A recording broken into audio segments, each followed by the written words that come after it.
In a dream, Isabel drifted up and down in the water. Her consciousness was hazy. Was this a dream? She opened her eyes in confusion and let out a faint breath. What am I doing right now? And with whom? She saw a head of blonde hair pressed against a broad back. Who was that? How could I? Isabel stared at the man. Golden wavy hair, long red eyes. It was Agar's. A hand caressed Isabel's cheek. A light sound escaped her. Doing this with Agar's. A brillant lit ballroom. Nobles dressed in splendor chatted and laughed. But to Isabel, it was nothing but an unbearable ordeal. The glittering hall was only a gathering of noise. No one spoke to her. No one noticed she was there. Isabel was like a ghostly guest. This banquet meant nothing to her, until the moment she met those eyes. A man appeared in the light. His name was Agar's Helene Alsace, the current emperor's younger brother. Agar Hélène Alsace, a man who lived a debauched life while hiding a great secret. He should have been condemned for the stains on his noble bloodline. Yet because of his beautiful face, people adored him. Two noble women whispered nearby. They cared more about his wine-like charm than his tainted reputation. Agar shone in the crowd, a charming and fallen devil. His beauty and elegant manner drew every eye. Agar's looked over with a faint smile on his lips. That was the moment Isabel fell. From then on, her life changed completely. She began following Agar's, watching him quietly like a shadow. She even cast aside the dignity expected of a noble lady. The suffocating banquets she once hated had become precious to her. She knew it was a forbidden obsession, but she could not stop. Always forced into an unnoticed role, she was exhausted in body and mind. Hiding behind a pillar, Isabel contented herself with watching from afar. A noblewoman lightly waved her fan and said to her companion, "His Highness is especially radiant today." Another noblewoman nodded. Indeed, there are simply people like that in this world. Speaking of which, I heard something recently. He went hunting with His Majesty the Emperor. When they cut open a fox, they found its eye had been pierced in a single strike, yet the fur wasn't marred at all. Holding a wine glass, Isabel caught every word. Her fingers tightened around the stem. Another group of noble women joined in. Yes, I heard that too. So it was true. I hardly know anything about him. That only proves how extraordinary his hunting skills are. Dutiful and capable as well. Surrounded by everyone's praise, Agar seemed almost divine, wreathed in pink roses. Almost too perfect to be human. But for a man, isn't he a little too delicate? One noblewoman looked displeased. What do you mean by that? How should I put it? Standing near him feels overwhelming. I think I understand. Though it isn't the proper way to describe a man, he has an elegant, beautiful air. Hidden behind a door, Isabel's cheeks flushed as she stared at Agar's in a daze. One noblewoman whispered behind her fan, "Goodness, does that mean Baroness Eileen will be standing beside the Grand Duke?" Another waved her hand quickly. "Oh no, that's not what I meant. Anyone who stands by the Grand Duke's side is bound to become the subject of gossip." Hidden behind the pillar, Isabel's body went rigid. One noblewoman covered her mouth with her fan, her gaze suggestive. "But they say he's fiercer than a wild beast in bed." Another pressed a finger to her lips and softly scolded. "How can you say such things?" The first noblewoman merely shrugged. "Isn't that something everyone already knows? Most people have heard at least a little." "That's true." Isabel's cheeks turned even redder. She looked away, yet could not tear her eyes from him. "I saw it with my own eyes just now." Agar's was kissing a blonde woman on the balcony. It looked like a painting. Isabel jolted. A noblewoman raised her wine glass and laughed. "What's the point of us talking about it here? Only that young lady will know tonight." Agar's turned and left the balcony, walking toward a woman in a pink dress. Isabel bumped into a passing servant. A glass slipped from the tray and shattered with a crisp sound. Agar strode steadily across the red carpet, every step firm. Isabel followed behind. Her heels clicked sharply. She suddenly swayed, dizzy and lightheaded, barely managing to steady herself. The laughter around her became muffled, as though heard through water. Is His Highness tired? His mood feels different today. He isn't flirting with some lady in a corner like he usually does. Agar stopped walking. A handkerchief slipped from his hand. Isabel saw it, and her heart skipped a beat. He dropped his handkerchief. Even with luck, the most I could ever hope to pick up would be one of his hairs. Isabel hurried forward and snatched up the handkerchief before anyone else noticed. I have to treasure this carefully. What a fortunate day. Isabel clutched the handkerchief, her face glowing with bliss, as if she had gained the whole world. Then suddenly she felt eyes on her. She jerked her hand back, trembling with fear. What if they saw? If they saw that I didn't return the Grand Duke's handkerchief, what will I do? Laughter rose in the hall, and Isabel's heart sank. The handkerchief was gone. Did I imagine it? What was that just now? Isabel's gaze passed through the crowd and found Agar's retreating back. Thank goodness. I nearly lost him. I need to catch up. Lifting her skirt, Isabel hurried after him. Agar's pushed open a door and entered a dim room. Isabel followed close behind. She crept after him, and the door shut in front of her with a click. Leaning against the wall by the door, she thought, the Grand Duke really is strange today. He would never abandon his companion. Is he planning to stay alone in his room tonight? If I could steal one look.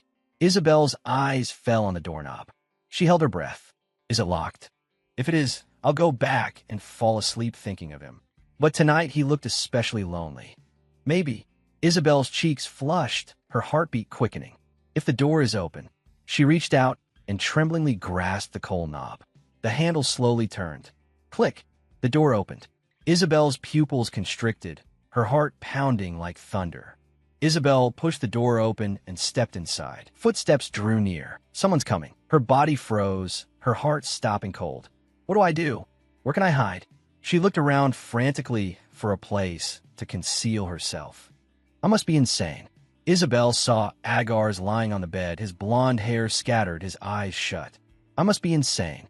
I really must be insane. Agar's lay sleeping peacefully on the bed, one hand resting lightly over his chest, his breathing steady. What in the world was I thinking? Why did I come in? Isabel covered her mouth, her heart racing wildly. Standing at the doorway, Isabel thought, this is madness. I've gone mad. I've gone mad. Her cheeks burned, her pulse quickened. What kind of spell am I under? To actually come all the way here. The footsteps had disappeared. His Highness seemed to be asleep and hadn't noticed her at all. If I leave now, no one should ever know I sneaked in. Isabel swallowed and slowly turned to look toward the bed. Agar's lay there with one hand over his forehead, breathing evenly. Her heart pounded as she clenched her hands tight.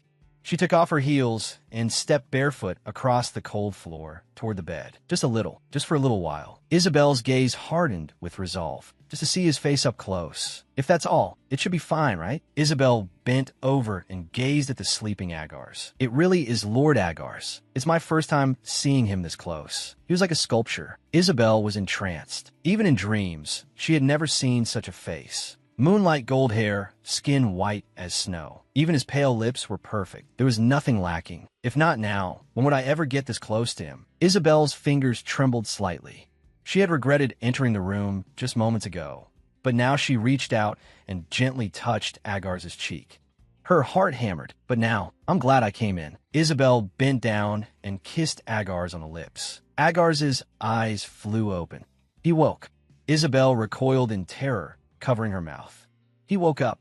Agar slowly sat up and looked at her with unfocused eyes. Isabel stood frozen. What have I done? She trembled all over. Why, Your Highness? Agar stared at her. Aren't you the goddess of the night? He grabbed Isabel by the wrist. She cried out, please. Let go of me. Agar's lips curved upward. You're the one who snuck into my room. And now, Isabel was at a loss. What excuse am I supposed to make? Agar's yanked hard, and she lost her balance and fell into his arms. Agar's held her tightly.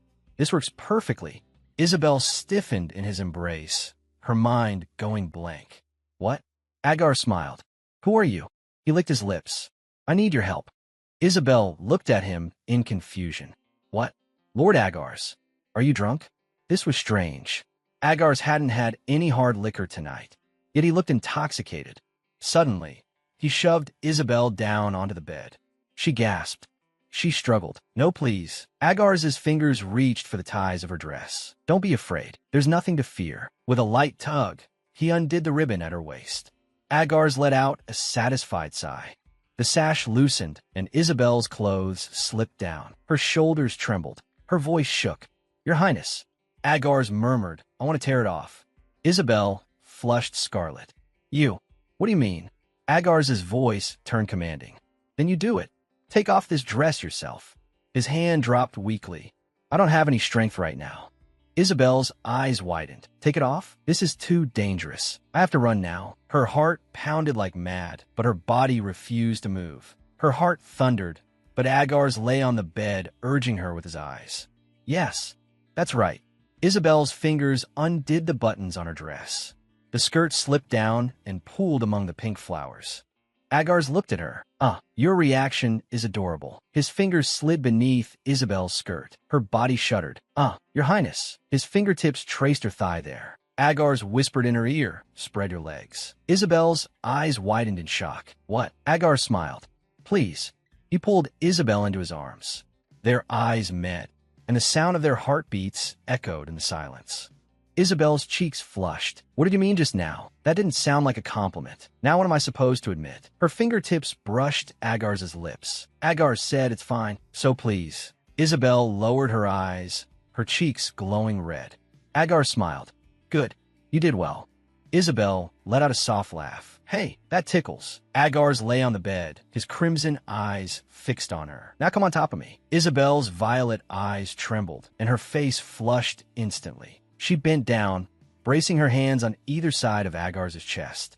Isabel sat astride him, her long hair falling down, their skin pressed together. Agar's hand stroked Isabel's cheek. Good. Isabel's eyes widened slightly. Oh, am I doing well? Agar's looked at her with certainty. Yes, you're doing well.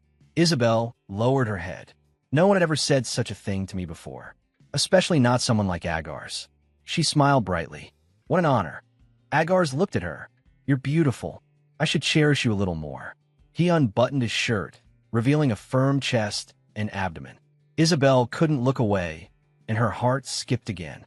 Her heart pounded. Is this really happening? She shut her eyes. This wasn't why I came here. I'm about to lose my mind. Agar's upper body was bare, his muscles clearly defined as he stared at Isabel. His gaze burned hot. Isabel breathed unevenly, feeling as though she were about to go mad. The night sky glittered with stars. Moonlight fell over the white flowers on the balcony. Silence enveloped the whole manor. Morning light filtered through the window, and Isabel slowly opened her eyes. It's morning. She turned her head. Agar's was lying beside her, his sleeping face so close. Isabel's purple hair lay scattered over the pillow. Her eyes focused. Then her eyes flew wide open. Why is Lord Agar's here? Their noses were almost touching. And why are we in the palace? What happened last night? Fragments of memory surged back. Agar's gentle face, the image of them embracing. Isabel covered her mouth in horror. A short scream escaped her. What have I done? What am I supposed to do? How do I get out of this? Sitting on the bed, her heart pounded wildly. She slowly shifted her body. First, I need to slip away before he wakes up. Agar's let out a low sound. Your Highness. Isabel froze. Her cheeks turned scarlet at once. She cautiously glanced over. So last night wasn't a dream. Agar stared at her. I chased after you for so long, and I never imagined it would end like this. I wouldn't even dare hope for this in my dreams. Isabel quietly got up and put on her shoes as silently as she could. She gave Agar's one last look in bed, then turned away, her expression returning to its usual calm. Goodbye, Your Highness. She walked out. I hope that the next time we meet, we can keep our distance. The carriage rolled past the manor gates and stopped in front of the circular training grounds. The wheels let out a sharp screech. We've arrived. Isabel jolted and looked outside through the carriage window. The coachman opened the door. Are you certain you want to get off here, my lady? It's still far from the main gate. Isabel lifted her skirt. Yes, thank you. She handed him a small pouch of coins. Keep the change. You may go. The coachman accepted the money and bowed respectfully. Very well, my lady. Isabel looked toward the distant forest, her gaze unfocused, her steps hesitant. The carriage vanished into the distance. Isabel paused and looked toward the manor. Thank goodness I made it back. It's still dark. No one should have noticed. She quietly pulled open the estate's iron gate. As long as I can slip back to my room. A cold voice came from behind her. Coming back only now? Isabel froze. Dressed like that, you hardly look as though you were out for a walk. She slowly turned around. A woman stood on the steps. It was the Baroness of the Rice family. The Baroness stood with her arms crossed, her gaze sharp. Just look at your dress. It's wrinkled beyond belief. Isabel lowered her head. Madam, the Baroness's gaze was like a blade. A grown woman spending the entire night out. Have you no shame at all? Don't tell me you've been doing something disgraceful. Isabel's cheeks burned. And no, I wasn't. The Baroness sneered. Someone as timid as you probably wouldn't dare anyway. But remember your place. Know your station. Don't let the conduct of an illegitimate daughter bring shame upon me. Isabel lowered her head. Yes, I was wrong, madam. The Baroness waved a hand impatiently. Spare me your empty apology. You're an eyesore. Get out of my sight and go back to your room. The Baroness turned and left. Isabel remained behind, then quietly walked toward her own room. She walked alone down the corridor, clutching her skirt in a tight fist. Yes, madam. A voice called out, Your Highness. Your Highness, wake up. Agars was being shaken on the bed, his brow furrowed.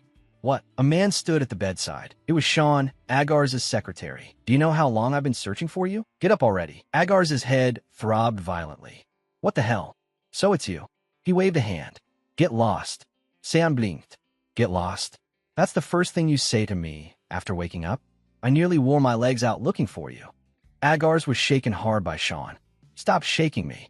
My head feels like it's splitting apart. How much trouble did I get into last night to feel this dead? Sean looked exhausted. Has your Highness finally reached the limit of your stamina? Your Highness. Agars pressed his temple. Hey, say that again. What was that about my stamina? He sat up. Sean stood by the bed. Sean immediately raised a thumbs up. Ah, you're finally awake. As handsome as ever. Agars remained expressionless. I didn't say anything. Calm down and answer properly. Picking up a cup of water, Agars muttered, I could kill. He took a sip, his eyes cold. San, was anyone here when you came? Sean lowered his head. No one, your Highness.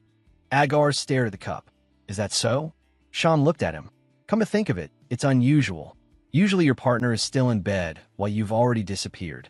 Today, though, you only woke up because I called you. Agars pressed a hand to his chest as a stab of pain struck him. That hit harder than I thought. The pain made his memory blurry, but he seemed to recall a woman's touch.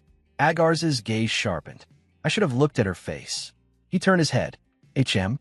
Agars' fingers touched the pillow. A strand of hair. He picked up the long hair. Holding it to the sunlight, he examined the deep purple strand. Agars' lips curved. What a beautiful color.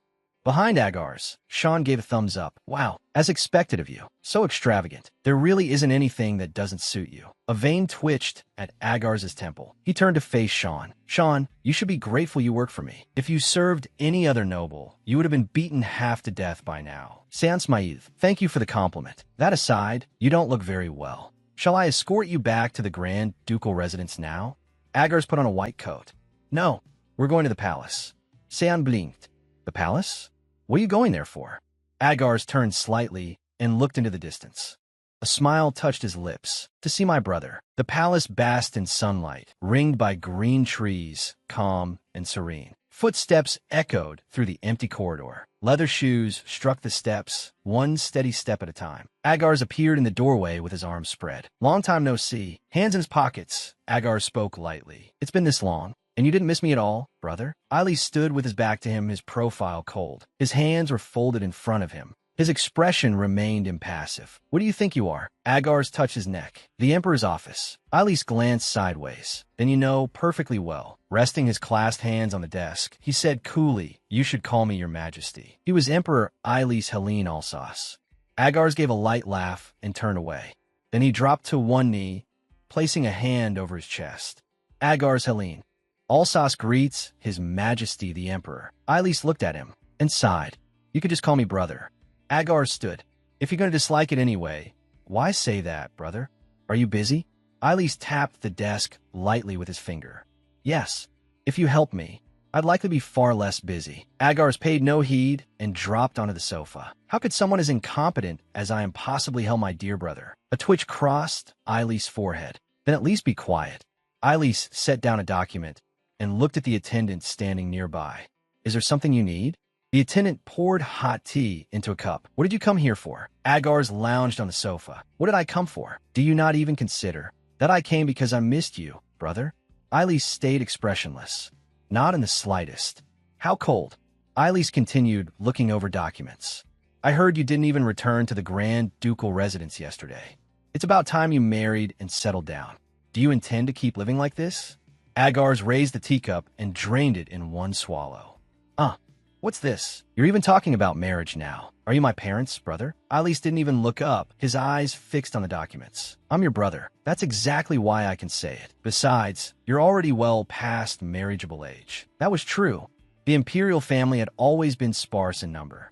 Becoming engaged and marrying early had long been custom. A ring slid onto a finger. Eilis, too, had been engaged early and ascended the throne with a blonde woman by his side. Meanwhile, Agar's was already past 20, yet had neither become engaged nor married. Eilis' concern only grew stronger. Agar set down his teacup. Why are you and mother both in such a hurry? To make me marry? Eilis snapped the document shut. Isn't it obvious? A grown man who doesn't marry and only wanders around amusing himself. Agar's leaned back against the sofa. I think I'm still in age where I can enjoy myself as much as I please. Eilis answered firmly. That age is already past. Agar's, the imperial family, is already short on heirs. At the very least, you should marry quickly. Why does this feel like a lecture? Agar's lifted his teacup. Rather than me, brother, shouldn't you be the one to have a child? Otherwise, the bloodline will become a mess. Eilis tapped a finger on the desk. So, is that why you've been refusing to marry? Agar's laughed softly. Perhaps once the crown prince is born, I'll consider it. Eilis braced both hands on the desk and leaned forward. How long do you intend to drift from banquet to banquet like a water flea? A middle-aged man who knows nothing but pleasure. A water flea? Agar's looked deeply offended. That's far too cruel. Eilis stood. If you don't like it, then hurry up and get married. His gaze sharpened. How long do you plan to live like this? I don't want to marry right now.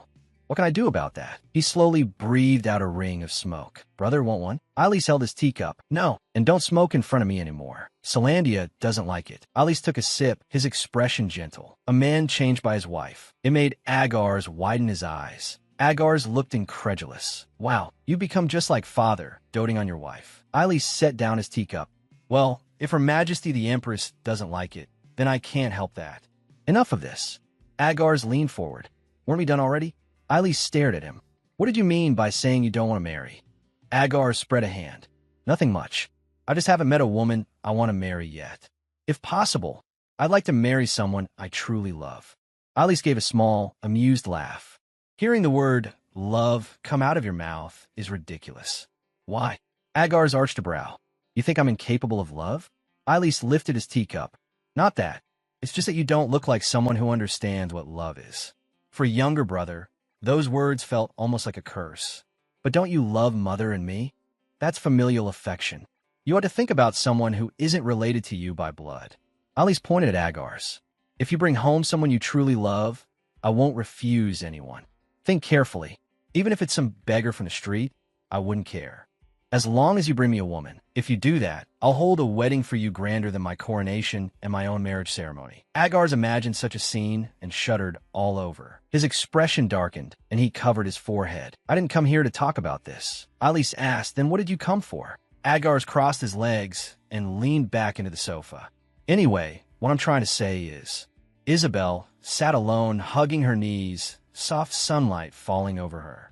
Agar's lounged on the sofa with his legs crossed. Anyway, someone slept with me and then ran away. Eilis leaned forward. Wait, what are you talking about? Agar's pointed to his temple. Someone drugged my drink. Once it went down, my mind blurred for a while. Eilis' eyes widened in alarm. What? He shot to his feet. Was it poison? How are you now? Agar spread his hands. I'm Fine. You know I'm resistant to toxins. It seemed to be some sort of aphrodisiac, and a cheap one at that. When I woke up, my whole body ached, my head was spinning, and even getting dressed was difficult. Eilis listened in silence. And then, Agar's let out a soft laugh. Once I realized I'd been drugged, I went straight back to my room. Agar's recalled the previous night. A figure with dark hair had slipped into his room. Someone followed me in. Eilis pressed a hand to his forehead, eyes shut. Breaking into your room. Could have been an assassin targeting the imperial family? Eilis opened his eyes, his expression grave. This is more serious than I thought. Then Agar's continued. She kissed me first. Eilis tilted his head in confusion. What are you saying? Agars looked at him. She kissed me. Me. Eilis let out a sigh. I think I can roughly guess what happened. You said it was an aphrodisiac. Agars lowered his eyes. What happened after that is hazy. By morning, she had already disappeared. Eilis picked up his teacup. At least you weren't the one who attacked the other party. That's enough. Agars leaned forward. That's it. Your younger brother was violated last night. Eilis sighed and asked, Are you angry? Agars lowered his eyes. No. Not really. Eilis took a sip of tea, the corners of his mouth lifting slightly. Agars looked dazed. Honestly, it felt good. Even in that hazy state, I was completely immersed in it. The image of a small woman surfaced in his mind. Was she a petite woman? I had thought she was some strangely built assassin. Agars tilted his head, deep in thought. But she didn't kill me. She suddenly kissed me instead. The more I think about it, the more interesting it is. Eilis asked, then what's the problem? You seem to enjoy it. Agars answered, When you put it that way, maybe there isn't a problem after all. Perhaps I shouldn't have come to bother you this morning. Eilis set down his cup and pointed at the door. Since you figured that out, go do some work. I don't want to waste any more time on a private life that neither of us needs to know about. Agars stood. Hey, your little brother is feeling awful after being tormented by an aphrodisiac. I'm going back to rest first. Watching his back, Eilis muttered, looking for excuses again. Agars waved a hand. Take care, brother. Eilis watched him leave. He's still far from mature. Agars stepped out of the room, and the butler opened the door for him. Eilis watched it all, adjusting his coat. Agars said, Let's go, Sean. Sean followed behind him. Yes, sir. Is your business finished? Agars stopped walking. Sean, which banquets? Have sent me invitations? Sean looked a little surprised. Banquets? Well, Sean replied, You receive invitations every day. Agars gave a confident smile. Then tell them I'll attend every single one. Seangap. What? All of them? With his back to Sean, Agars said, Arrange the schedule. Make sure the times don't overlap. Sean hurried after him. Why all of a sudden? You do attend banquets often, but never like this. Agars glanced sideways, a slight smile on his lips. There's something I need to find. Sean kept asking, And what exactly are you trying to find? Agars brushed a hand through his golden hair, his gaze softening. Who knows? He thought of that mysterious woman. Cinderella, perhaps. Birds chirped in the early morning, and sunlight filtered through the curtains. Isabel turned over in bed. She slowly opened her eyes. The sunlight was glaring. Sitting up, Isabel's stomach growled. I'm so hungry. She looked around. Is it already afternoon? I fell asleep as soon as I got back. I didn't eat anything. I didn't wash up either. Now that I think about it, I only had a few sips of wine yesterday. Her stomach growled again. No bunde im starving. She threw back the covers. I need to eat something. Sliding her feet into slippers, Isabel walked downstairs in her nightdress. She stopped short. A butler carrying a tea set was about to go upstairs. He also stopped. My lady, do you need something? This way leads to the kitchen. Isabel looked awkward. I am hungry. The butler smiled. I understand. Please return to your room. I'll have a maid bring your meal up. Isabel said quietly, Thank you. The butler bowed. You're welcome. Then he turned to leave. Isabel suddenly called out, Please wait.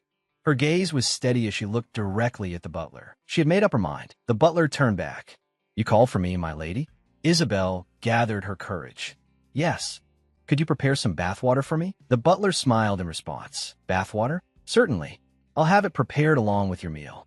Please rest easy. The butler turned and left. The door closed softly. Isabel stood alone in the corridor, looking down at her own hands. Since I was little, I've been able to sense other people's emotions. Though I am the Baron's daughter, in the end, I am only an illegitimate child. Isabel slowly clenched her hand. I grew up beneath countless hostile gazes, and I learned to read the emotions people hid. Just now, I sensed the butler's irritation and displeasure. It can't be helped. Isabel folded her hands together. I'm illegitimate, and he is the manor's steward.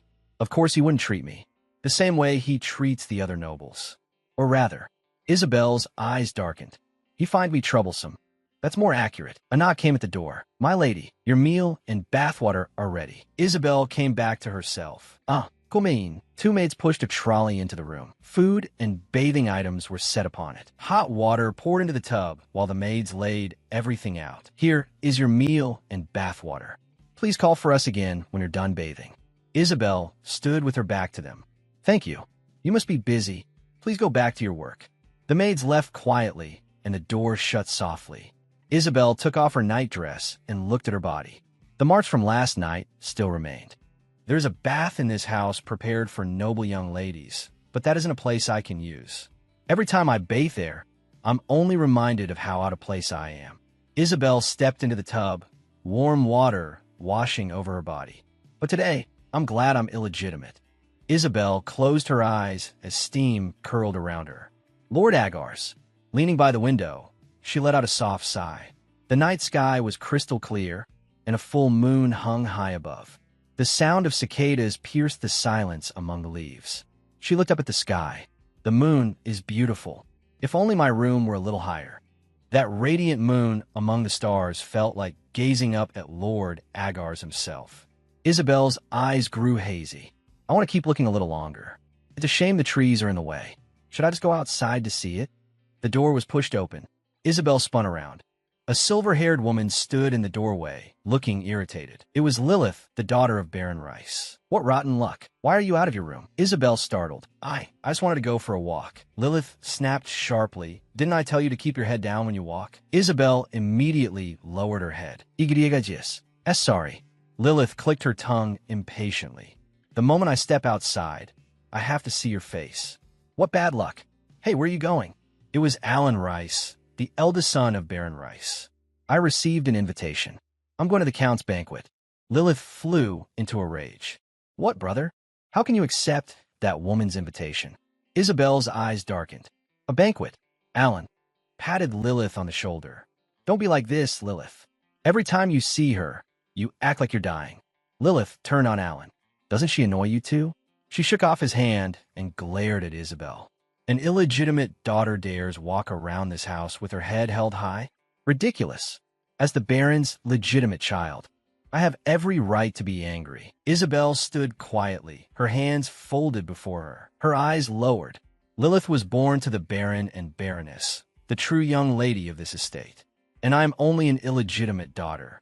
I once envied Lilith, envied how easily she could have everything. But that feeling lasted only a brief moment. As a child, Lilith held a teddy bear while her parents took her hands. Smiling brightly, Isabel stood to the side, all alone. Even though the family was wealthy, I could scarcely receive even a single piece of jewelry. Once I realized I was illegitimate, such treatment seemed only natural. Lilith crossed her arms, staring at Isabel with disgust. Just seeing her face brings bad luck. I wish she'd simply disappear. Alan scratched his head helplessly. Don't say that. Lilith, Isabel is your older sister. After all, Lilith shouted. Who says she's my sister? Isabel's body trembled slightly.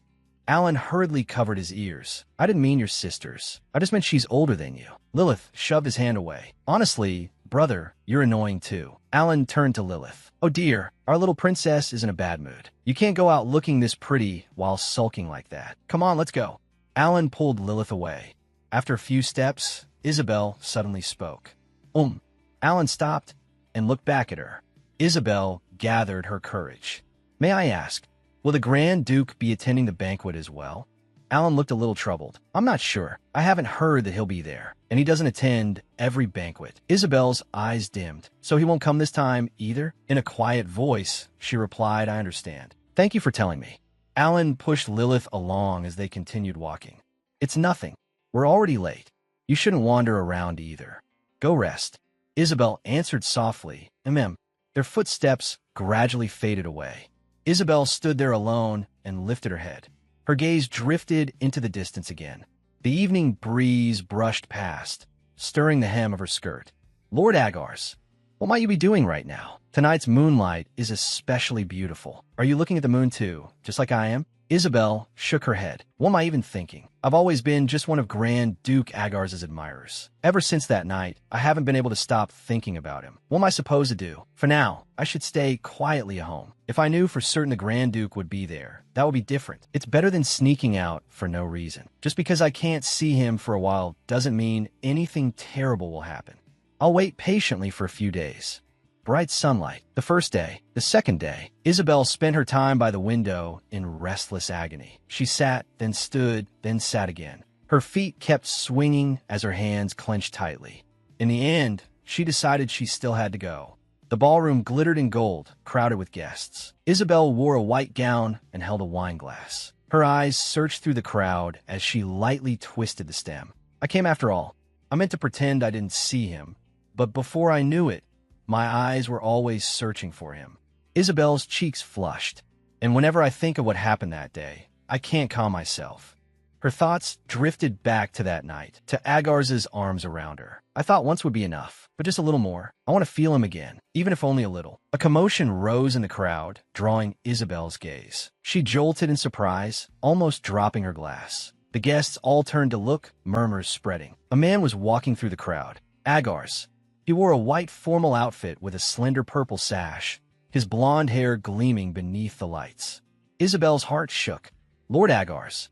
Her pulse quickened. Is it because I haven't seen him in so long? He seems even more dazzling today. I'm so glad I came. HM, that's strange. Isabel noticed something. The guests whispered among themselves. The Grand Duke didn't bring a partner again today. He came alone last time too. How many times has that been now? The fourth, I think. Could it be he can't find a dance partner? If only he'd choose me. Now that I think of it, he used to always enter with a partner. Isabel's eyes followed Agar's. Doesn't he have a partner tonight? Is he planning to choose one at the banquet? He had already chosen one.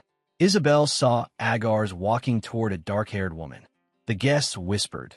The partner he chose last time had black hair too. And this time as well. Yes. Lately his partners keep changing, but they're all dark-haired women. Has he taken a liking to that hair color recently? Isabel looked at the woman. I'm so jealous. She lowered her eyes to her own deep purple hair. Black hair. Mine looks almost black too. But that surely wouldn't do, would it? For some reason, her chest tightened painfully. Isabel pressed a hand to her heart. I've never felt like this before. Why does it look like he's changing places? Isabel's pupils shrank suddenly. That lady is about to have a wonderful time. Isabel's gaze pierced through the crowd, fixed tightly on Agarz's back. This isn't the time to be thinking about that. Isabel snapped back to herself. This is a banquet where I can see him. I need to hurry and follow him. She looked toward the balcony. Agarz was kissing a woman there. So he was secretly meeting someone here again today. Isabel hid behind the curtain, her fingers brushing over her lips. I used to imagine on my own what his Grace's lips would feel like. Now I know what his kiss is like. It's like being devoured. Agarz released the woman in his arms. The desire in his eyes had not yet faded as he looked at the woman before him. She lifted her face to him. Your Grace? Agarz's smile vanished. You're not the one. I'm sorry, but please leave. Isabel peeked out from behind the curtain, her cheeks slightly flushed, a hint of confusion in her eyes. The woman looked utterly bewildered. What? Is this some kind of joke? Where exactly do you expect me to go? Agarz pushed her away. Where you stay is your business. Do as you like. I don't want to continue anymore. The woman glared at him. What do you think you're doing? Stopping all of a sudden? That's incredibly rude. Agarz turned away. Sorry for raising your expectations. Agarz's face was expressionless. But I don't feel any desire for you. The black-haired woman stood there frozen. Agarz had already let go. My fickleness is my fault.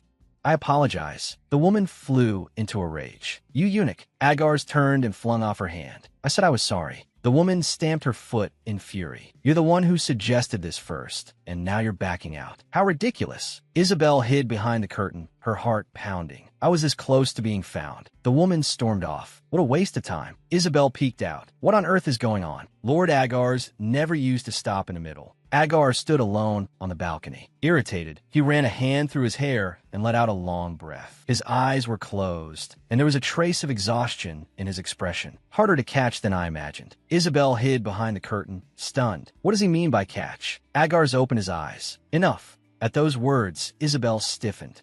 He found me. Agarz's voice turned icy. Come out.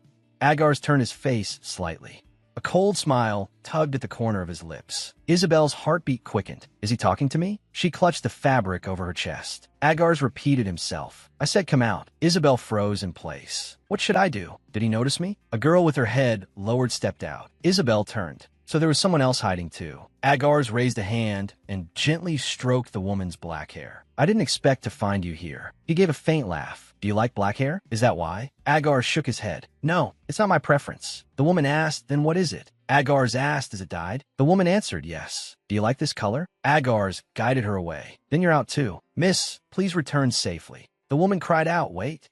I even dyed my hair because of you. I was originally blonde. Agar's replied, I see. Black hair suits you too, so don't worry. Goodbye. He's sending her away too? This is really the first time I've ever seen his grace like this.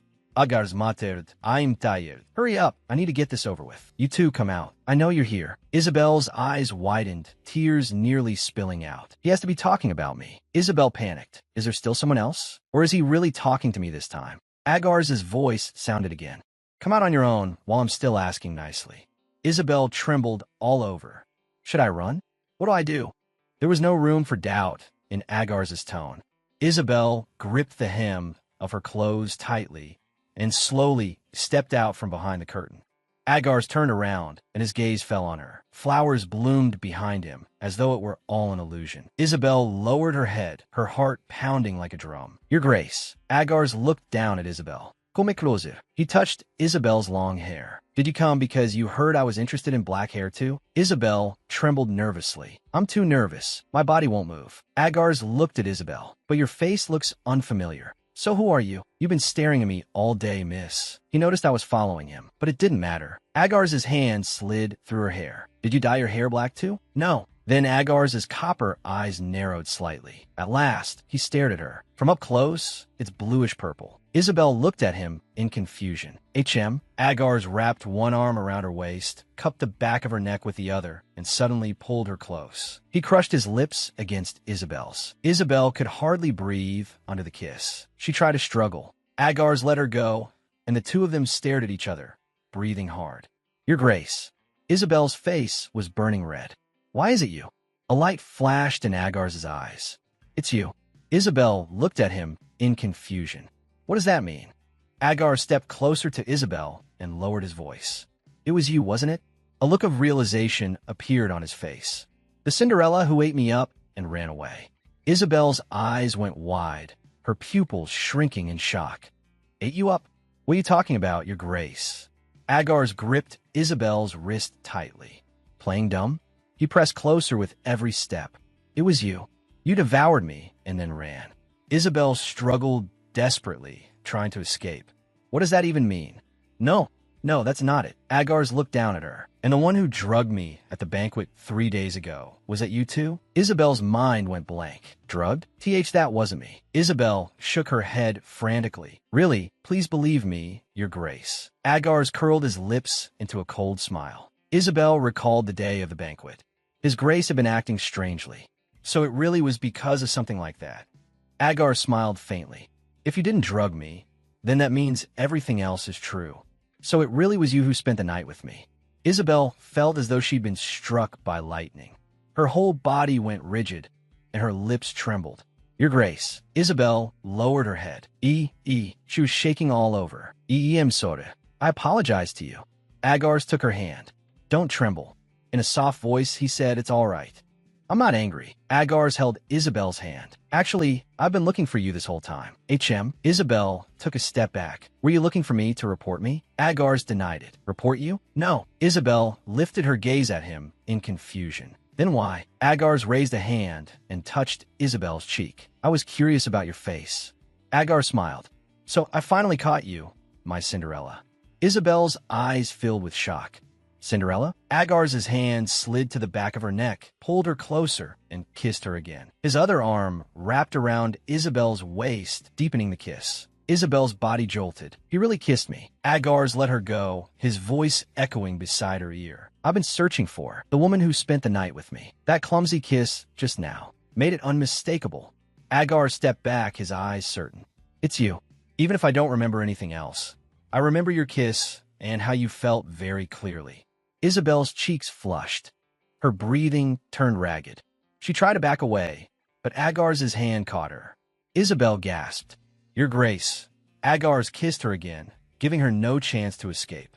Leaning to Isabel's ear, Agar's whispered, "Don't you like it?" Isabel answered, "And no." Agar said, "Then let's go to the room together." Agar sat down on the bed. "This isn't like that night." Agaris murmured, "Come closer." He took Isabel's hand and pulled her into his arms. Agar's let go, and Isabel fell into his lap. He leaned close to her ear. "Back then, you looked languid and relaxed. But this time your eyes are clear." Agar's kissed her again, testingly. Isabel's cheeks burned. For some reason, she felt embarrassed.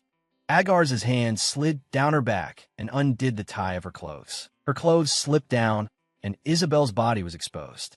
Agar stared at her. "I want to take this slowly." He licked his lips, "But I'm a little impatient." Isabel's face turned crimson at once. Agar's whispered, "You look delicious." Isabel couldn't believe it. "Et non, impossible." Agar's eyes burned. "It's true. I want to bury my face in you." Agar's gently stroked Isabel's cheek.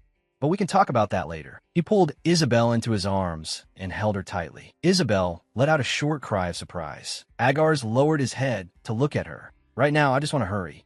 Agar's gazed at the traces of tears on Isabel's face. "You look beautiful when you cry." His smile deepened. "I really like it." Agar's asked softly, "What's your name?" Isabel's gaze was hazy. "My name," she answered, trembling. "Isabel." Agar's murmured, "So it's Isabel. I'm glad I found you." Sweat slid down Agar's face as he showed a deeply satisfied smile. "Isabel." The bright moon hung high, illuminating a quiet manor. Inside the bedroom, the sound of someone turning over came from the bed. The covers slipped down, revealing Isabel's tightly shut eyes. She let out a soft sound. Agar's held her from behind, his golden hair falling across Isabel's neck. Isabel's hand rested weakly against Agar's chest. "Your Grace, I am tired. Please, no more." Agar's lowered his head and looked at her. "But I still want more." He gave a low laugh. All right, I'll let you catch your breath. But don't provoke me again." Isabel's cheeks reddened. I just couldn't help it." She raised her head, eyes unfocused. Agar's fingers twined around a strand of her black hair. "Is he looking at my hair?" Isabel asked carefully. "Do you like black hair?" Agar's tilted his head slightly. His gaze softened. "I don't actually have a preference. Hair color doesn't matter to me." Isabel stammered then. "Then why?" Agar's bent down and whispered in Isabel's ear. "If you want to know why, it's because your hair is beautiful." Isabel's violet eyes opened wide at once. Her heart skipped a beat. She asked in disbelief, "Oh, really? You think my hair color is pretty?" Agar's looked at her. "Why? Does that sound like a lie?" Agar's gently touched the edge of her ear. "With a color this lovely, who wouldn't like it?" Isabel's cheeks instantly turned scarlet. Agar's laughed softly. "Your whole face is red." "By the way, Isabel, may I ask you something?" Isabel looked dazed. "What is it?" Agar's leaned closer. "Why did you keep staring at me?" Isabel startled violently. Agar's gaze was sharp. "You kept watching me. There must be a reason. It felt like you were looking at me the entire day, like you wanted to bore a hole into the back of my head." Isabel lowered her head. "The reason? I was only looking because I like you, Your Grace." Isabel lowered her eyes. "If I tell him how I feel, he'll probably find it burdensome." She looked up at Agar's. "The reason Your Grace slept with me was because you liked that night, not because you like me." Isabel murmured absent-mindedly. "You." In Isabel's eyes, Agar's face shone brilliantly. "You're so beautiful, Your Grace." Agar smiled faintly. "Is that so? You're beautiful too, Isabel." He reached out and stroked her cheek. Isabel shivered softly. Agar's leaned in close. "Anyway, you feel better now, don't you? Dawn is still far away. I want to continue what we didn't finish." Isabel suddenly came back to herself. She let out a soft cry. Morning sunlight streamed through the window, falling on the castle spires. Inside the bedroom, Isabel and Agar's slept in each other's arms. Agar's pushed himself up and stared at the sleeping Isabel. "So this is what she looks like." He reached out and brushed the black hair away from her cheek. Isabel's face was faintly flushed. Agar's examined her. "She's not as beautiful as I imagined, though she was very good in bed." He withdrew his gaze. "Forget it. She's strangely innocent. Even though I knew she had no experience, last night still surprised me." Isabel spoke cautiously. "Why, Your Grace? You're not going to die now, are you?" "I want to stop." Agar's turned his head. What do you mean? Lying beneath him, Isabel explained, last time you said that if we didn't do this, you looked like you were about to die. You said you might really die, but we've done enough now, so we can stop, right? Agars fell silent. What nonsense was I even saying? He recalled what he had said before. I think I really did say something like that. Agars came back to himself. That's right. He looked down at Isabel. But just to be safe, you should help me a little longer. We can't let our guard down. Isabel's eyes flew open. What? Agars nearly burst out laughing. He held it in with difficulty. I almost couldn't stop myself. I never thought she'd actually believe that if I didn't do it, I'd die. Her innocence really is. Agars's fingers brushed her earlobe. No, perhaps that's her charm. Although I don't like innocent women. They always overread the smallest gestures and then become too clingy. Isabel let out a soft sound and turned over. But someone clingy might not be so bad. Agars bent down and called softly, Isabel. Wake up. Isabel made a vague, sleepy sound. He urged her again. Wake up. Isabel, it's already morning. Isabel opened her eyes groggily. Your Grace. Agars's face came into view. He smiled and asked, It's me. Are you awake now? Isabel rubbed her eyes. Yes. Agars's smile looked especially dazzling in the morning light. Agars looked at her. Am I pretty? Isabel blanked. What? Agars immediately turned away. Nothing. He sat up. Since you're awake, we should get ready. You should go home now. Isabel tilted back a cup of water, almost hiding her face behind it. She drank it in one go. Isabel put down the cup and let out a long breath, her cheeks tinged red. Agars gazed at her. Did you finish it all? Does your throat feel better? Isabel lowered her head and answered yes. Thank you, Your Grace. She gripped the blanket with both hands, her cheeks growing redder. Agars leaned close. Are you shy? The corners of his lips lifted. Your reaction is adorable. Isabel's face burned. I'm sorry. Agars chuckled. It's all right. It just means you like me. Isabel glanced around. Where are my clothes? Agars tilted his head in confusion. Isabel, don't tell me you planned to wear yesterday's clothes again. I threw away that undergarment of yours that hid your lovely back. Isabel's eyes widened in shock. What, Your Grace? Please don't say things like that. I'm sorry. Agars laughed lightly. I was never a gentleman to begin with. Isabel lowered her head. His Grace is already very gentlemanly. Agars said, I've prepared underwear and a shirt for you. You'd better bathe first. He picked up a dark green outer robe and began putting it on. The maids have already prepared the bathwater. Let them serve you. If you need anything else, just tell them. Isabel said, Thank you, Your Grace. Agars looked back. Then I'll come find you later. Miss, have a lovely day. The maids lined up in a row, and the head maid bowed. We will assist you with bathing and dressing, my lady. Wearing a bathrobe, Isabel looked a little awkward. All right. The maids immediately crowded around her. Then we'll take you there at once. They escorted Isabel out of the room and toward the bath. Flower petals floated on the surface of the water, steam swirling through the room. Isabel soaked in the tub while the maids bustled around nearby. Miss, is the water too hot? Do you like the scent of the bath oil? Would you like us to change it? Isabel stared blankly ahead, overwhelmed by their enthusiasm. Your skin and hair are so beautiful, and your wrists are so delicate. Isabel, dressed in a chemise, was surrounded by the maids. Which dress do you like? You don't even need a corset. The head maid added. His Grace instructed us to prepare the smallest size. We were all so surprised. What would you like to eat? Isabel turned back. No, I'll wear that one. One of the maids looked worried. You don't seem used to wearing a corset. Will that be all right? Isabel answered calmly, yes. Thank you for your trouble. If it's His Grace's order, I'm willing to do anything. The maids began dressing Isabel in the corset. The laces at the back were pulled tight, and Isabel's body instantly tensed. Isabel's breathing caught. It felt as though her body were tightly bound. Does it feel uncomfortable? A little. The maids all started talking at once. A bit of restriction is necessary. Your waist is already so slim. Now it's practically small enough to fit in one hand. Isabel looked like she was about to cry. Do women really all wear these? One maid kept tightening the laces as she said, You'll get used to it later. If it becomes too uncomfortable, we'll stop there. The maid tied the bow. All right, the corset is done. Now let's put on the dress. Isabel answered softly. All right. They dressed Isabel. The The maid circled around her. "Oh my, this really suits you," Mississippi Isabel said. "Thank you." One maid approached carrying a wooden box. "Let me open this for you." Isabel asked, "What is this?" The maid answered, "His Grace prepared it." A red jewelry box was opened. Inside was a dazzling diamond necklace and matching earrings. Isabel's eyes widened. "Whoa, is this for me?" The head maid smiled. "His Grace instructed us to put them on you. I don't know the exact circumstances either." Isabel lowered her head to look at the necklace. "It might be better not to wear them, just in case." Isabel looked at the maids. "Could I go see His Grace first?" The maids answered in unison, "Of course, miss, as you wish." The head maid added, "His Grace is waiting for you in the drawing room." The head maid turned to Isabel. "I'll take you there. Please follow me." Wearing a pink gown and holding the jewelry box in both hands, Isabel followed as the maid knocked on the drawing room door. "Your Grace, I brought the young lady." The head maid pushed the door open.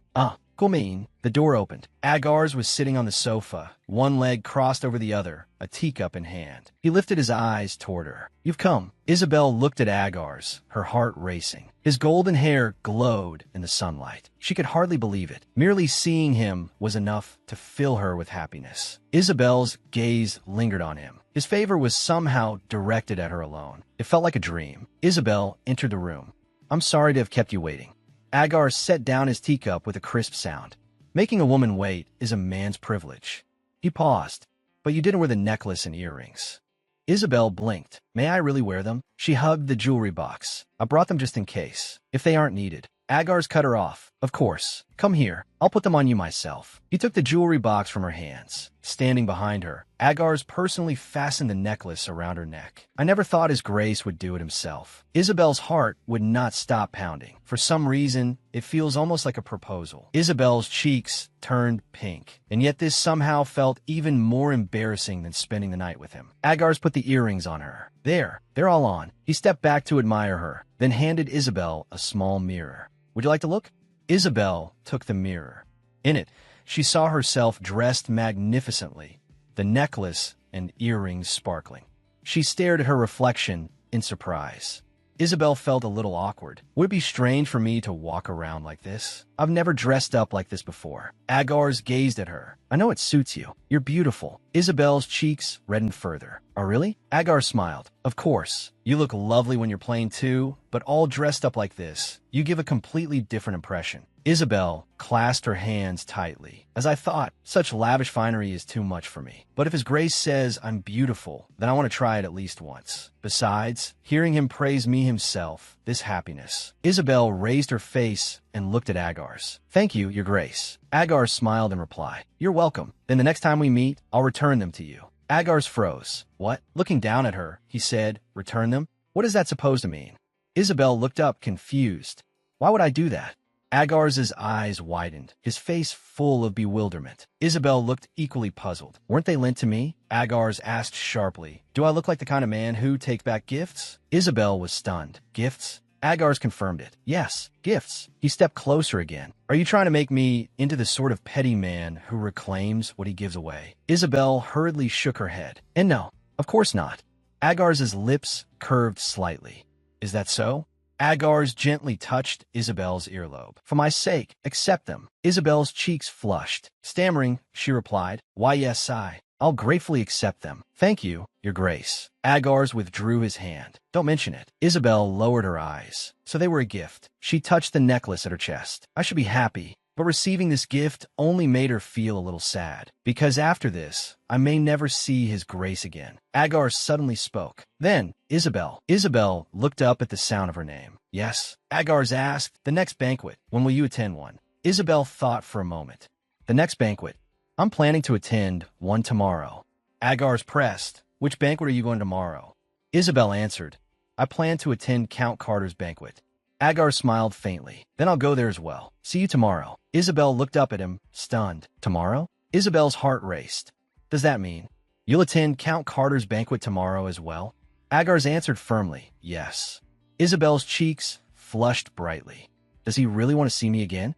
Is that what this means? Summoning her courage, Isabel asked, "Why, Your Grace? Are you serious?" Agar's turned his face to the side, confused. "What do you mean?" Isabel's expression was complicated. "Is this really not going to end just because we happen to attend one banquet together?" Agar's lowered his gaze. "I'm always the one who ends things first, but this is the first time." A trace of displeasure flickered in his eyes. "Why?" Agar's hand reached toward Isabel. "Don't you like it?" Isabel, startled, and hurriedly shook her head. "And no, that's not it. Of course not. I like it. I really like you, Your Grace." Agar's hand came to rest lightly on Isabel's shoulder. "Is that so?" Agar smiled faintly. "Then it's time for you to go back. I'll send you home." Isabel hurriedly refused. "Oh no, that's all right. Your Grace, I'll go back on my own." Agar's looked somewhat surprised. "Are you refusing that too?" Isabel lowered her eyes. It wouldn't be good if it caused unpleasant rumors. Isabel suddenly stood up, her skirt swaying with the movement. Agar's snapped his fingers. "Then I'll have a carriage prepared. Will that do?" Isabel bent her knees slightly. "Thank you for your kindness, Your Grace." Isabel got into the carriage. Agar's watched her. Then, "Isabel, take care on the way." Isabel raised her head to meet his eyes. "You too, Your Grace. Please return safely." Agar suddenly bent down and kissed Isabel. Agar stepped back. "See you tomorrow." Isabel stared at him blankly. Yes, her heart would not stop racing. "Your Grace." Under the sunlight, the estate stood grand and still. Isabel entered her room. Closing the door, her hand slipped from the doorknob. Isabel let out a long sigh and touched the necklace at her chest. Finally, I'm back." Isabel swayed on her feet. "Luckily, I didn't run into anyone on the way." Still shaken, she thought, "First I need to hide the necklace and the dress." Isabel took off the earrings. If they're discovered, it'll cause trouble. She untied the laces at her back, and the pink gown slid down. Opening the wardrobe, she thought, "It's conspicuous here, but there's nowhere else to hide them."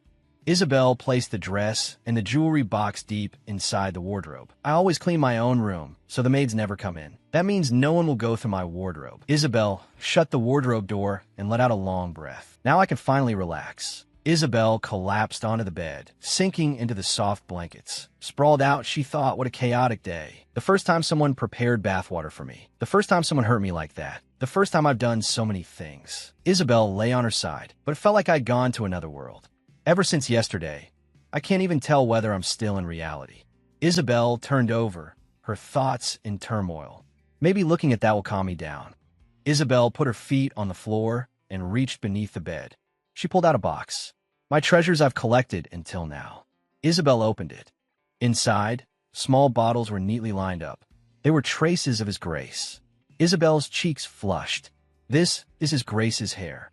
This is a glove His Grace accidentally left behind, and the handkerchief he dropped before." Isabel buried her face in it, as if she could still smell his scent. Her exhaustion vanished. "I've only ever collected traces of Prince Agar's. I never imagined I would receive a gift from him." Agar's farewell echoed in her ears. "See you tomorrow, Isabel." Isabel held Agar's handkerchief. "And we even promised to meet again tomorrow. I hope tomorrow comes quickly." Isabel sat on the floor, clutching Agar's handkerchief and gazing at the treasures before her, her cheeks tinged pink. Night fell. A manor glowed brightly with lights. Inside the ballroom, guests chatted softly. Isabel peeked out from behind the door. "So this is Viscount Carter's banquet. The day Agar's promised he would come. He'll definitely be here." Isabel clasped her hands before her chest. "My heart feels like it's about to leap out. What do I do?" Isabel quietly looked around. "Did I come too early? When will His Grace arrive?" A voice came from behind her. "Lady Carter, thank you for welcoming my sudden visit." Isabel frowned in confusion. "I feel like I've heard that voice somewhere before." She followed the sound and saw a woman standing there with silver-white hair swept up elegantly, another lady at her side. Lana smiled in response. "Not at all. We are more than grateful that someone as beautiful as you could come. And please, just call me Lana." Lilith let out a soft exclamation. "Oh my, Lana, is that really all right?" Isabel's pupils shrank and her body stiffened. "Lana, Lilith? I've always wanted to get closer to Miss Rice." Lilith answered to me. "What an honor." Then she added, "You may call me Lilith too, Lady Lana. If I'd known, I would have spoken to you sooner." Lana smiled lightly. "Really? May I?" Lilith forced herself to remain composed. Of course you may. Lana extended her hand. I hope we can use this chance to become friends. Isabel suddenly covered her mouth with both hands, nearly crying out. I didn't recognize them at all. Her tone and way of speaking are completely different from usual. Isabel clasped her hands tightly, her heart racing. Lilith came to this banquet too? Isabel looked around frantically. Wait, then does that mean? Isabel's gaze froze, and her pupils contracted. A man was talking nearby. Alan is here too? Is he pretending to be Lilith's escort again? Isabel stumbled backward in panic. What do I do? She clenched her hands tightly. Until now, I've avoided any banquet my brother and sister might attend. If they find me now, everything will be over. Isabel hid behind a door, daring only to stick half her head out.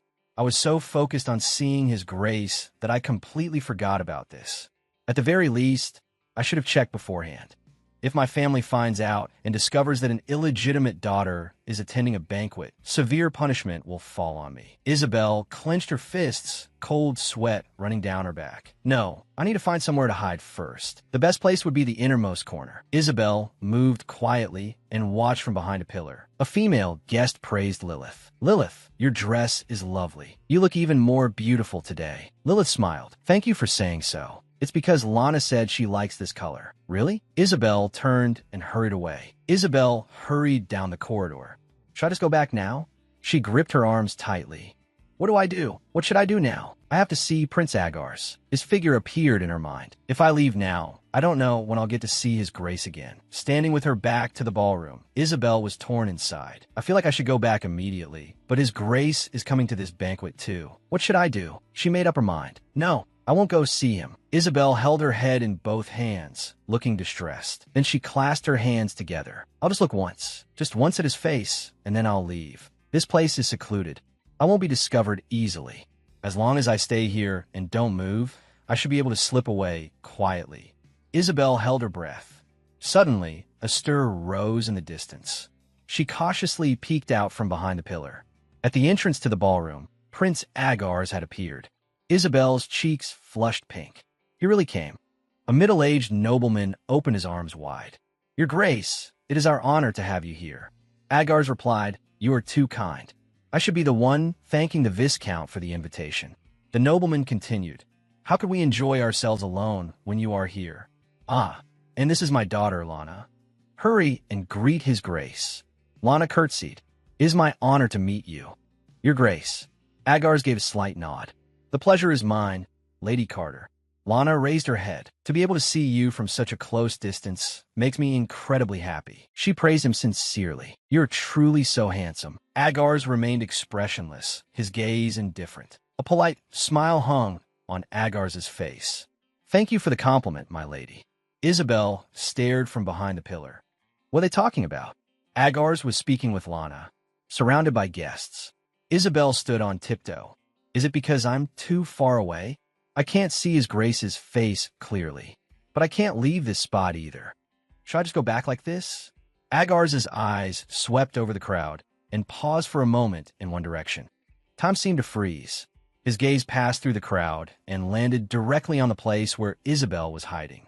Did our eyes meet just now? Isabel turned and ran. I didn't mean to run away like this. She ran down the steps, her mind in chaos. There's no way he could see me from that far away. Lilith probably didn't see me either, right? There were so many people around his Grace. Their eyes all turned toward me. I ran without thinking because I was afraid. Isabel came to a stop. I don't even have the courage to go back into ballroom now. Suddenly she jolted and let out a soft cry. Isabel looked down. A sharp pain shot through her ankle. My slipper. Isabel's eyes darkened. She turned and walked alone into the darkness. I should go back. Back to the manor. That's where I belong. Night shrouded the estate. The lights were all still on. Isabel stepped through the iron gate. With a creak, Isabel pushed open the side door. The lights are still on. I have to go in carefully. I might run into the servants. Isabel limped on her injured ankle. It's so late.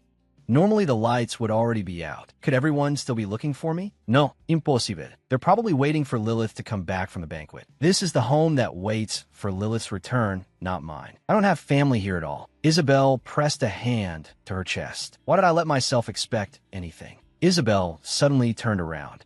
No, Now isn't the time to think about that. She hurried toward her room. I need to get back quickly. Her hands wrung out a towel hard, droplets falling into the wooden basin. It's too late to trouble the servants. I'll just wash myself. Kneeling on the floor, Isabel saw how badly her legs were swollen. Isabel gently touched her red, swollen ankle. It hurts more than I thought, but no one should have noticed. Isabel let out a breath. I'll have to be careful walking for a while. Isabel lifted the basin. She poured the water out the window, then walked back to the bed. Exhausted in body and mind, she threw herself heavily onto it. Isabel let out a long sigh. Now that I've wiped myself down, I feel a little better. Noisy voices came from outside the window. Isabel pushed herself up. It's loud. Did Lilith come back? It's almost midnight, and they've really been waiting this whole time. Is this how normal families welcome someone home?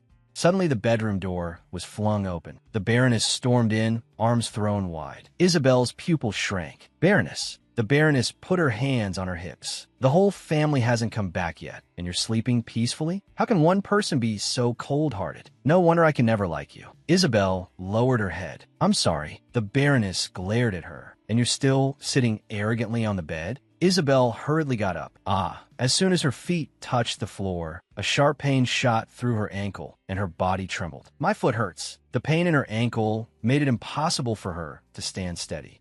She looked up at the Baroness. The Baroness stared back. What kind of expression is that? Are you trying to say you're not at fault? The Baroness jabbed a finger into Isabel's chest. Where did you learn to make a face like that?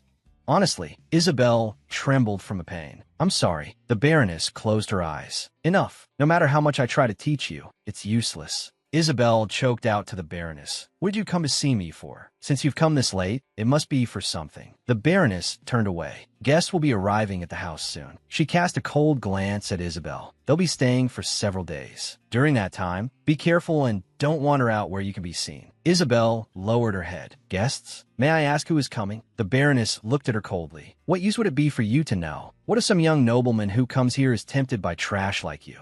She stared at Isabel's bruised bare feet. And what's with the state of you? Are you trying to win sympathy? Meals will be brought to your room 3 times a day.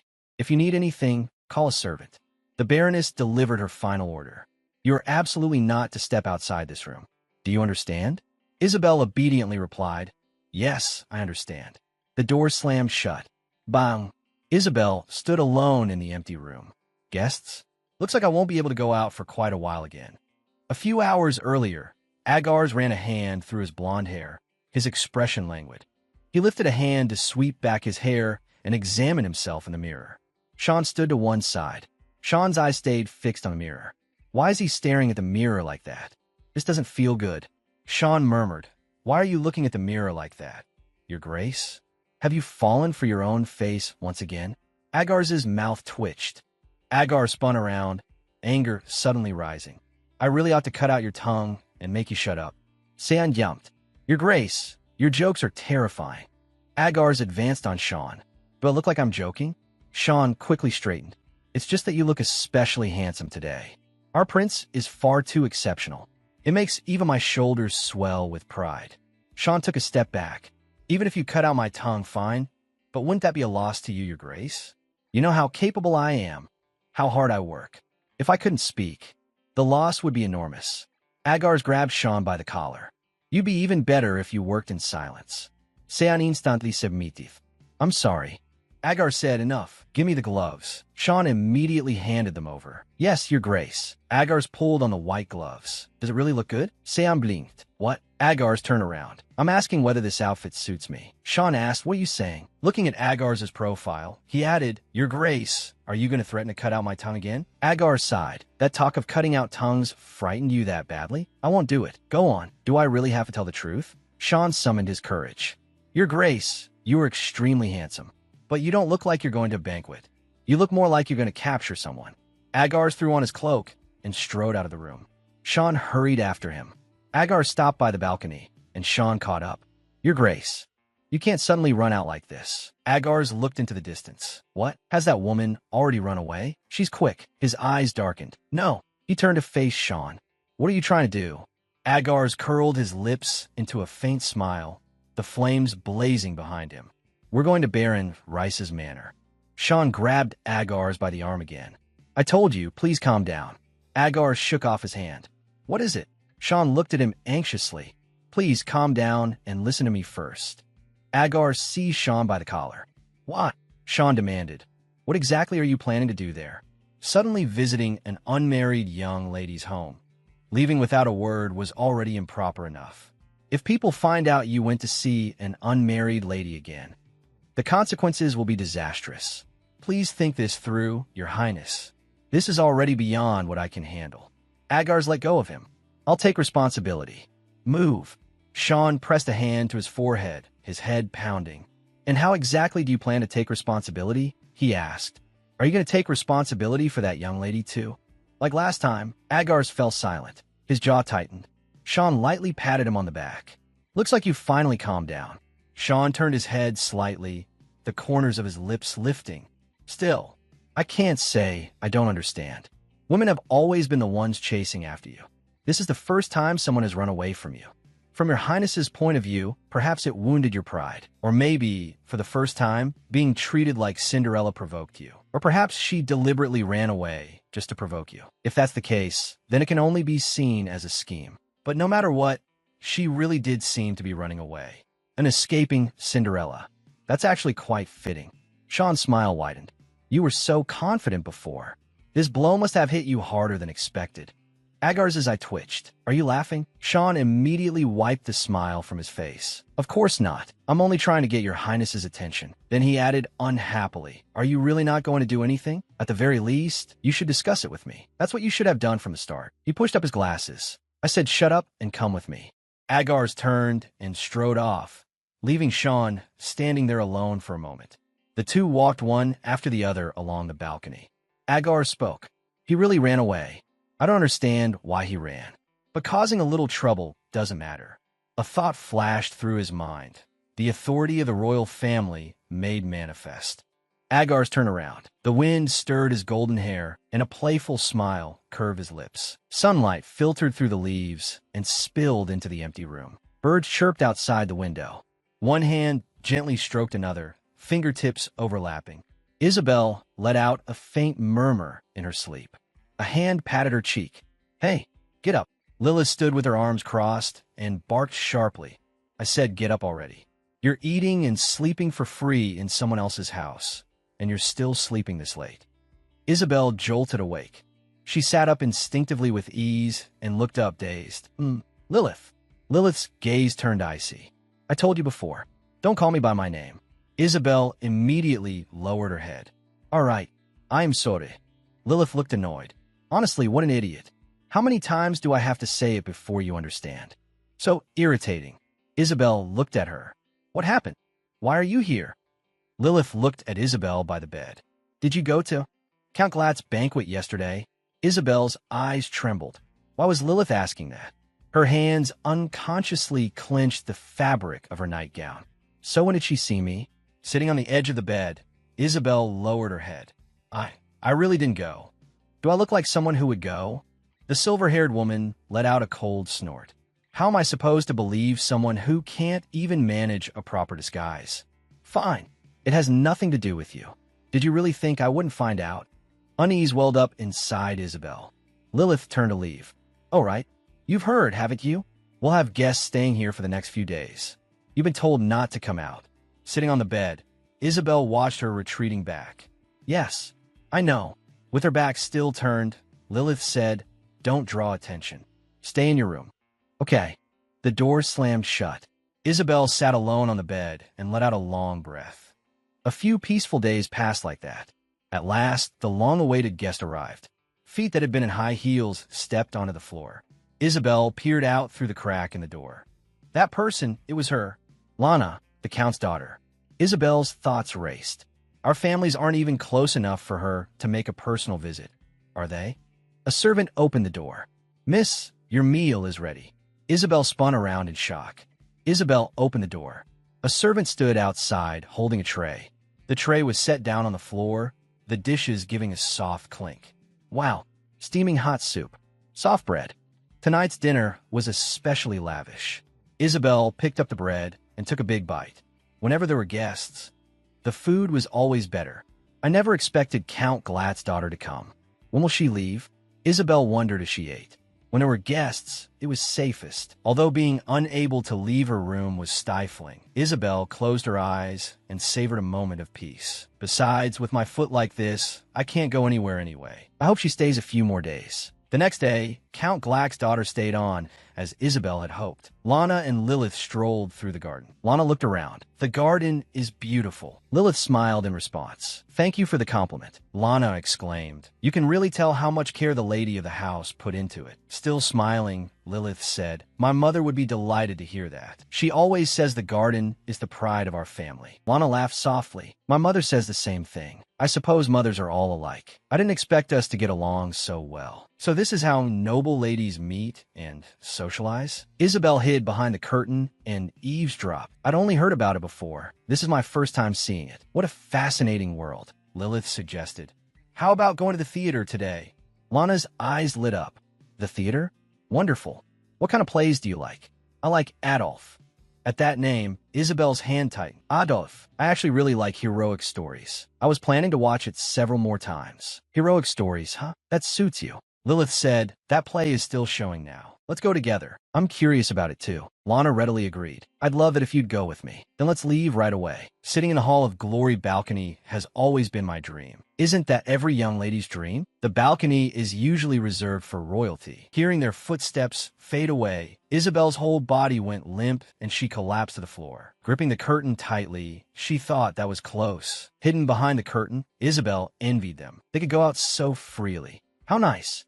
They were talking about the Hall of Glory, the place where plays were performed. I heard it's incredibly magnificent. Only the Grand Duke's companion can go there. How enviable to be able to go there with a duke.